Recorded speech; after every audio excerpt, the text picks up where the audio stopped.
आज का बैठक का मुख्य उद्देश्य क्या था सर? देखिए, आज का बैठक का मुख्य उद्देश्य बिल्कुल साफ है। 11 साल बेमिसाल देश के प्रधानमंत्री जी का कार्यकाल अब तक का 11 साल हुए हैं। 11 साल के कार्यकाल में प्रधानमंत्री जी ने जिन जिन योजनाओं पर काम किए, जिन जिन गरीब योजनाओं को ज़मीन पर लाने का प्रयास किए,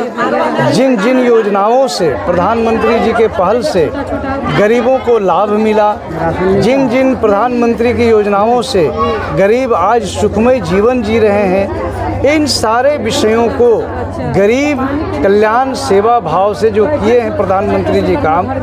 उन बातों को जन जन तक पहुंचाने का मुख्य उद्देश्य है। 11 साल बेमिसाल का यही कार्यक्रम था जिसके लिए आम जनता को हम लोगों ने बताने का प्रयास किया और प्रधानमंत्री जी की योजनाएं उन तक ले जाने का प्रयास किया है। क्या कार्यक्रम हर गांव में होगा सर? क्या ये कार्यक्रम हर गांव में होगा, हर कस्बे में होगा, हर प्रखंड में होगा और आने वाले समय में हम लोगों का एक बड़ा मुहिम चल रहा है कि जब हमारे देश के प्रधानमंत्री हमेशा गरीब कल्याण सेवा के लिए परेशान रहते हैं, मेहनत करते रहते हैं, तो गरीब को भी इन बातों को पहुंचाना आवश्यक होता है कि जब आपके प्रधानमंत्री इतने सारे काम आपके लिए कर रहे हैं, 3 योजनाओं को आप भी जानें, ताकि आप योजनाओं को जानेंगे तो सभी सरकारी संस्थान में बड़े बड़े पदाधिकारी से लेकर पंचायत स्तर पर भी अपनी बात रख करके प्रधानमंत्री योजनाओं को भी ले पाएंगे, समझ पाएंगे और इसका लाभ प्रधानमंत्री जी को आप तक पहुंच रहा है, आगे भी पहुंचता रहेगा। इसलिए जन जागरूक कार्यक्रम भी इनको आप कर सकते हैं जो प्रधानमंत्री जी के लिए हम लोग चला रहे हैं, गांव-गांव, कस्बे-कस्बे, टोले-टोले में। क्या प्रधानमंत्री जी का सपना है कि हर घर तक कार्यक्रम पहुँचे? प्रधानमंत्री जी का सपना इसलिए है ऐसा, और इस सपना को देश के सभी लोगों के सपना बन करके इसलिए रह गया कि आज जब प्रधानमंत्री जी जो सपना देखते हैं और जो सपना को ज़मीन पर उतारते हैं, वो सपना से सभी गरीबों का सपना पूरा होता है, सभी असहाय का सपना पूरा होता है,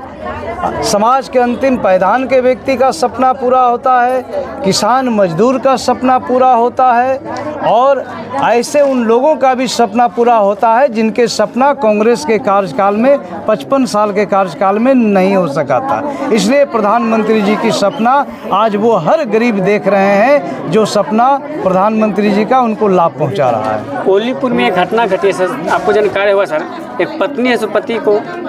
मार दिया सर और तब उसकी गिरफ्तारी नहीं हुई। देखिए, इस मामले में तो हमें जानकारी नहीं है, आपने कहा तो मैं जान पाया, लेकिन ये सुशासन की सरकार है,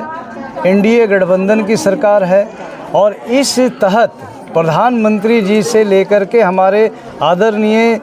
मुख्यमंत्री बिहार नीतीश कुमार जी बहुत संवेदनशील हैं। कोई घटना घट जाएगी वो हमारे बस की बात नहीं है, कब घटेगी, कैसे घटेगी, वो वहाँ का माहौल पर निर्भर करता है। लेकिन जब कुछ घटनाएं घट जाती है तो उस पर त्वरित कार्रवाई करने के लिए हमारी सरकार संकल्पित है, हमारे एडमिनिस्ट्रेशन संकल्पित है और प्रशासनिक पदाधिकारी भी संकल्पित हैं। और इसलिए आप देखते होंगे कोई घटना घट जाती है तो सरकार तुरंत संज्ञान में लेती है, संबंधित पदाधिकारियों को आदेश करती है और वो पदाधिकारी सीधा जाके अपराधी को गिरफ्त में लेकर के सलाखों के पीछे रखने का प्रयास करते हैं। ये कितने उदाहरण हैं, इसलिए हमारी सरकार संवेदनशील सरकार है।